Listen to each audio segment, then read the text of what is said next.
Folks, Mark here, and welcome to the sofa. Last time, I said we were going to push on with the Necron Combat Patrol, focus on the Scorpec destroyers. So here's a video of me painting Captain General Valoris of the Adeptus Custodes. I know.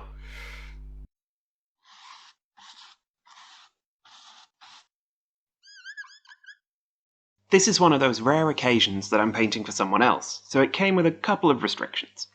First off, gold armour, obviously. Other than that, a purple cloak and red power weapon were the order of the day. After looking at the model for a bit, I realised I'd struggle to paint the collar without splodging on his face, so I figured I'd start there for once and come back to the skin. Because order of operations is a thing, and splodging is bad. My usual gold recipe starts out with a mix of red and brown for a warm, dark base.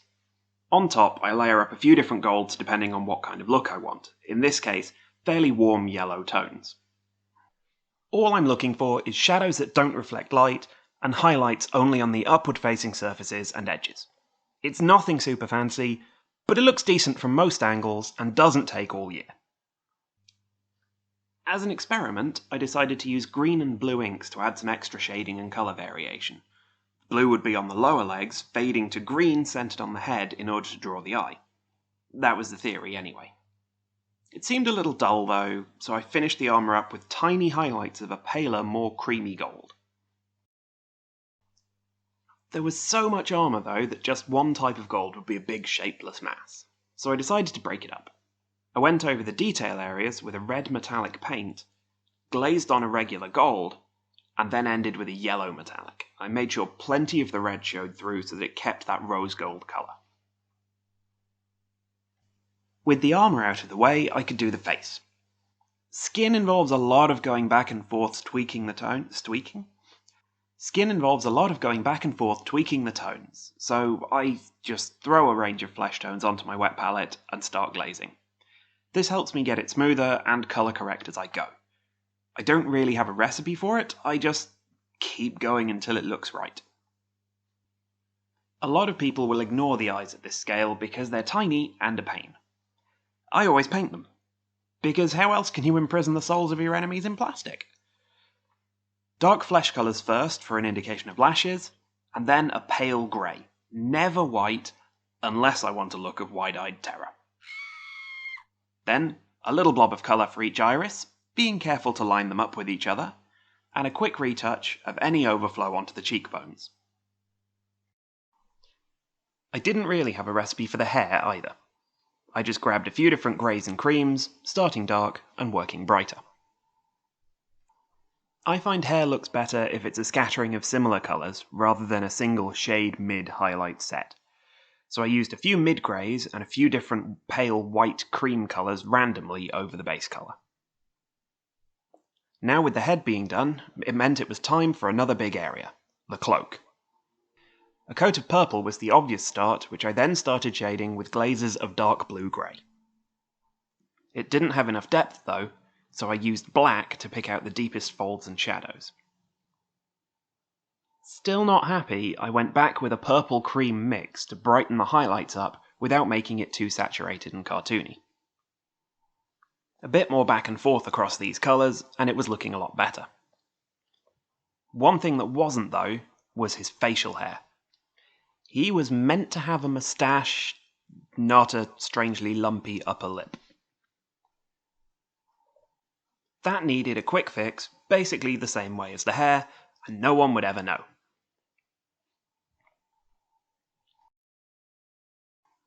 Okay, big panels of purple and suits of armour get boring fast.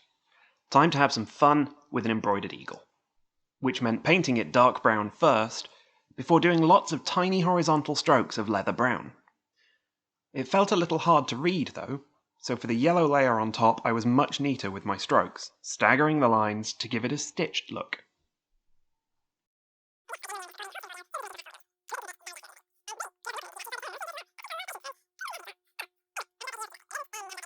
With that initial layout sorted, I started gently building up the shadows with brown ink. That told me where I wanted my highlights, which I could then add using a mix of white and yellow dotted in just the centre of the stitches. As a finisher, I darkened the shading further and went back with almost pure white for a very small highlight on just the highest areas. Since I was on a freehand roll, I decided to deal with the lion pelt next. Fur is one of my favourite things to paint. I just like the process. Even better when it's not heavily sculpted. The first thing I always do is take a few darker flesh tones and build up a rough base layer of skin under the fur. That way, if anything shows through, it looks like a natural gap, rather than a bit I didn't paint right. For the fur, there's two methods. Where it's sculpted, I use a good old wet dry brush to get it done quickly. Where it's flat, like the face, it involves a nice sharp brush tip, thin paint, and a lot of tiny brush strokes. Since they look better if they're uneven, you don't even need to be accurate. Once the colours are built up a bit, it's time to add some shape with a little glazing into the shadows. Then once again, it's just a back and forth, blending down the shades and highlighting all the way up to white. As finishing touches, I quickly threw some pink flesh on the nose, painted the eyes white and then yellow, put the iris in, and used some of the browner colours on the claws. It didn't have to be fancy. On a whim, I added a few black dots on the muzzle where the whiskers would be. And that was basically all the fun parts done. So now it was the long drag of unnecessary accessories and details and fiddly bits. All the armour and weapon parts I'd ignored earlier, I did as steel. Quick and dirty, using a blue metallic mid-tone to contrast with the warm gold. Cables, sword hilts, and the centre of the cloak eagle got blacked out. I concentrated on getting the blacks done. Alright, I admit it, I couldn't take it. That hideous black dot on the end of the muzzle just looks awful. Time for some emergency drilling.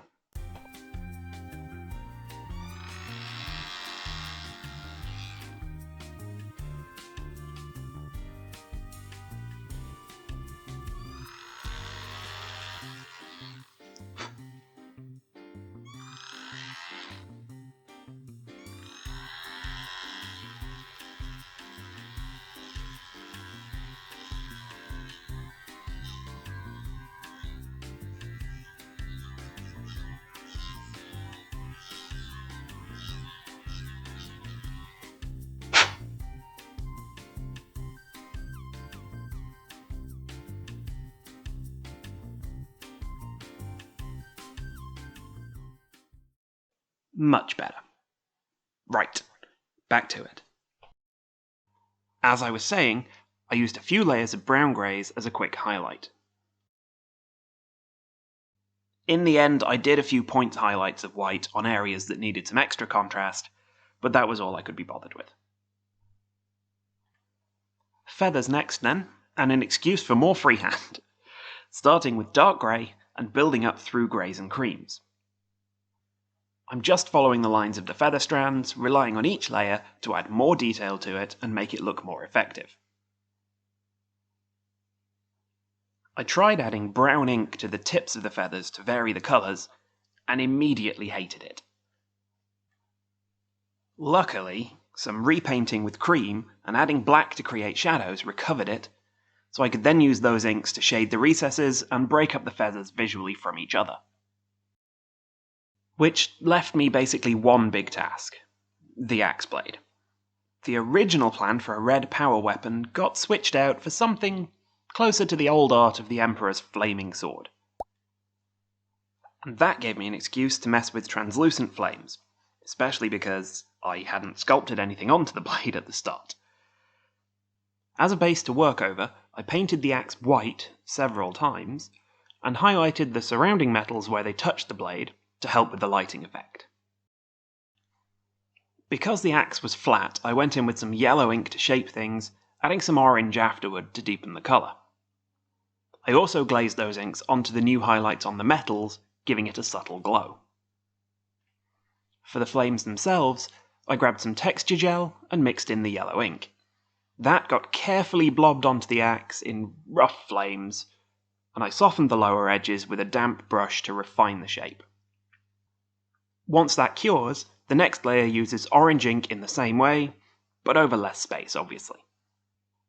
To smooth the surface, I used a yellow mix again, but this time added gloss varnish to thin it enough to smooth any ridges.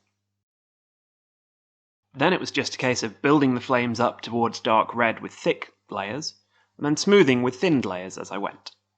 This is the slowest part of the whole process, not because it takes a long time, but because texture gel cures slowly enough to be a pain. To carry the flames across the model a bit, I did the gems in similar colours.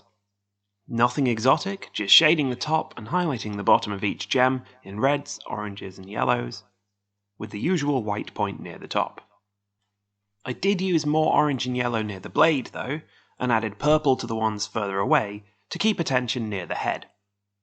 That meant Valoris himself was done, so the very last stage was of course to base him. Normally I'd make something fancy, but in this case I had a pre-made resin base to use. Which, of course, without his special foot rock, he didn't fit on. Still, after quickly marking where his foot pins needed to go and drilling them out, the easy solution was to fill the gap under his foot with milliput, which apparently hates sticking to this resin. Anyway, with that finally stuck to the base rather than his foot, I could start hiding it. I made some empty bolter casings by drilling the end of small bits of plastic rod, then supergluing them to some greaseproof paper to form the rims. Then I dug in my bag of random plaster chunks, gluing them down with pumice paste to create rubble piles and debris around that foot lump. With Valoris temporarily in place, I could carefully add more debris and details, including one bolter casing filed flat at the top so he could stand on it. Once it was primed, I started painting with various earth tones in loose veins, working my way up to cream and then glazing with white to give me a glossy marble floor. I quickly filled the engraved areas with brown ink, then set about finishing the flooring with glazes of black and some more dry brushed earth tones on the debris to give it depth. Everything that would be metal got the same red-brown base coat as Valoris' armour. The lettering was painted just like the main armour, with the highlights focused around the edges of the letters, while the casings were done in rose gold. I used black to char the axe gouge in the floor, and then messed about with some subtle reds to try and make it look like it was still cooling. Then I called it done.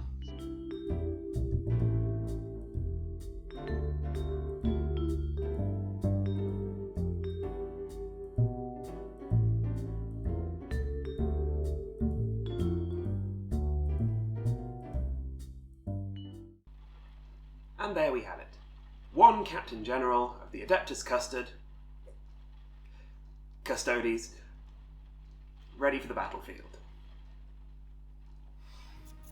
Some say he is out there still, searching for the lost custard of the Emperor.